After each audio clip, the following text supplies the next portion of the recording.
Hi there, my name is Kate Lane. I'm the owner of Kate's Plate. Today, I'm going to talk about some basic knife skills. I'm going to share a little bit about some knife skills and safety tips that I hope can help you out in your own kitchen. So first thing, I'm going to just show you some different knives. You've probably seen this one before. This is a chef's knife. This will cover 90% of the things that you need. I like a 6 or an 8-inch knife. This is an 8 and this is about as big as I go. This is a Santoku knife. It has like some little grooves on here to help release food. This is a big old vegetable knife, as is this. See that square tip? It means you can get like right up against something and make a nice clean cut. These are super, super sharp and super thin. This one I love so much. This is a super inexpensive. I mean like $10, $11, $12 maybe for a knife is really great. It's very thin blade and it's pretty versatile. So if you're looking for something different or like a gift for someone who's kind of a foodie, a little vegetable knife would be really cool. You do not need fancy knives. You can get pretty inexpensive knives. You can go all the way and get expensive knives, but they're not going to help you unless you keep them sharp and you know how to use them. Now, let's sharpen our knife. Get yourself one of these little gadgets. This is really great. Just while you're setting up your stuff, give your knife a little sharpen because a sharp knife is a safe knife. You run your knife through, hold it away from you, the coarse side 5 or 6 times, and then the fine side. You can hear it sounds a little different. And then, like that's it.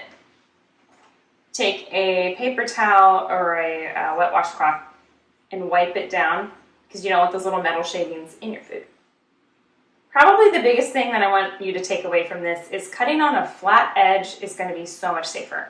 So let's just jump in. Sweet potatoes. These are rock solid and huge and lumpy and yes, irregular. Slice off something so that you have a flat surface to put it on. I'll show you what I mean. See how hard it is? Now if I make that initial sliver off of there, I now have a really nice flat surface to put directly down and then I'm not wobbling everywhere. This is huge. So now I can either make planks or I can start to break it down however I want. Let's break it down all the way. So I'm gonna go in the center because the more broken down and smaller I can get this, the better. That also gives me 2 flat surfaces to make it even safer and even lower. So we're just going to dice it. I'm going to do a few cuts like this, and then I'm going to lay each one flat on its side, straight through, and then dice. So to do that little rocking motion that you see chefs do, you are going to have a nice firm grip on it. You are going to put the tip down. You're going to hold the item in your other hand. I'm right-handed, so I'm holding with my left. And you are going to rock down and forward and pull it back. Down and forward and pull it back. I'm going to push the food through as I do it. Set it to the side and take another one. Work your rocking motion. Just go slow at first. There's no need to rush it. I know it's really fancy and impressive when people are going through it, but carrots are also very irregular in shape. These are pretty small, and honestly, small things are sometimes harder to cut. You can give them a quick peel. By the way, peelers work both directions. Crazy. I usually don't do that because I want all my shavings to go in one spot. I will grip it in one hand, and I will do the same thing as I did with the sweet potato, cut a little section off so that I can lay it flat. Now it's not rolling around. Trim off the end, and it depends what you're gonna do with the carrot. If you're wanting nice little rounds for like a soup, you could just hold it on the flat surface and do that rocking motion to give yourself rounds like for chicken noodle soup. Or if you're looking to break it into sticks, it's gonna look like what you did with the sweet potato. So you put it on the flat side that you cut, and then you're gonna just have to line it up. And you're going with a confident, steady hand. Do not shove it down, and if you're not secure and sure, don't cut that way yet. Now that I cut it in half, I have more flat surface. Put it on the flat surface, cut it down even more. Carrot sticks. Give myself a little cleanup, and I'll show you some more.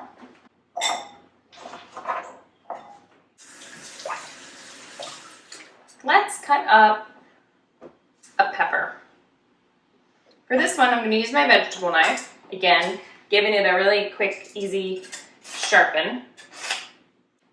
Okay, so peppers, people do a million different ways. If you have a method for your pepper, do it.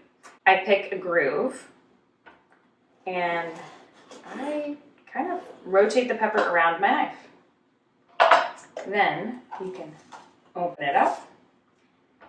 I'm going to go over my trash can and pull this out. Then you're left with two halves like this. I take out the white part and the seeds. You can knock out the seeds. So some people are tempted to put it like this. Skin is really thick, and skin on apples, vegetables, lots of things can be really tough and tend to slip. So flip it over. Use the flesh soft side to cut through first. It'll be much safer. In this one, I'm going down and pulling straight back. I'm not doing a rocking motion forward because it's just so high up here. I really couldn't do that very well. Plus, a vegetable knife lends itself to pulling back instead. Turn the whole thing sideways, and I can just pull it straight back. And then I have, this is kind of a rough dice, a large dice. Awesome for like cutting up for a salad, perhaps. Let's get into an onion. I usually start by cutting off the root end. Now I don't go super close to the root. I will cut off the top. And then I will immediately go in. I won't try to peel this because that's just frustrating. So I will go in and make an immediate cut straight down the center, pull back. I have two halves. This is where things start getting a little ugh. So I take off one layer and the skin. Now I have two flat halves to work with. Depends what you're going to do with it, how you're going to cut it. Julienne is a word that you'll see on recipes, and that means little crescents, and they'll fall apart. Dicing an onion can be quite a challenge. Do your best. Don't worry about getting them perfect because you can always chop them up a little bit after. Actually, I'm going to use my vegetable knife for this. It's so thin, it just glides in. So, I'm going to make little cuts down, straight down. I'm going to press very firmly on top, kind of a broad, and you can go halfway through. Then work your way through. The pieces will just fall apart after that. Whew. So breaking apart, it's a pretty good dice on its own if you're going to use it for soup. If you need it to be more, run your knife through. It's enough onion. All right, garlic and ginger. These are like just the best ingredients. For garlic, peel off some cloves. And instead of trying to peel every little bit of skin off of there, you can smash it. So if it's in its paper skin, get a clove by itself. You're going to put a big knife on top of it. You're going to go either with your fist or with your with the heel of your palm. Give it a good whack. The skin will be much easier to peel off. And then you're going to want to trim a little nub off of the end. Now, to mince garlic, it's very sticky. Some people add salt to it. I don't typically do that because my hands are already messy. I'm not going to reach for anything else. I hold it with my one hand as far as I can. I'm going to make some really thin slices. This one, you're going to want to use that nice rocking motion. You can pull it together, scrape it off the edges. Some people use the back of their knife to scrape it so they're not scraping their good sharp edge. But for garlic, it's not going very far, so I just bring it back into a pile, scrape it off. And this is one place where you can kind of get your confidence up, like, oh, I want to go faster, because you're not lifting your knife. Great, it smells amazing. Always sticky, rinse your hands off. A good tip if you have garlicky hands is stainless steel. So like I've got a stainless steel sink here. If I rub my hands on it, it does help get rid of that smell. Ginger, you can do it in a couple different ways. This is a really fat piece of ginger, but you want to take the skin off somehow. So you can peel it with a peeler. That's fine. It's a little awkward with all the nubs and the bumps, but good there. If you're looking for a very quick way to do it, this is the way I do it most of the time. I take my knife and I go around it and I peel it. You can also do it with a spoon. Works pretty well as a peeler. Like, surprisingly efficient. Looks good. Oh my gosh. It smells amazing. All right, I'm going to trim off the end. Now, ginger is very fibrous. I like to cut across those fibers on my initial cut, which this piece of ginger is really big. And actually, that way I'm cutting most of them like in half already, or through them already. And then work your way, making some sticks, pile them up, and work your way through the other direction, creating a little mince. Again, this is a great place to work on your speed. Scrape it off, pull it into a pile, and keep going.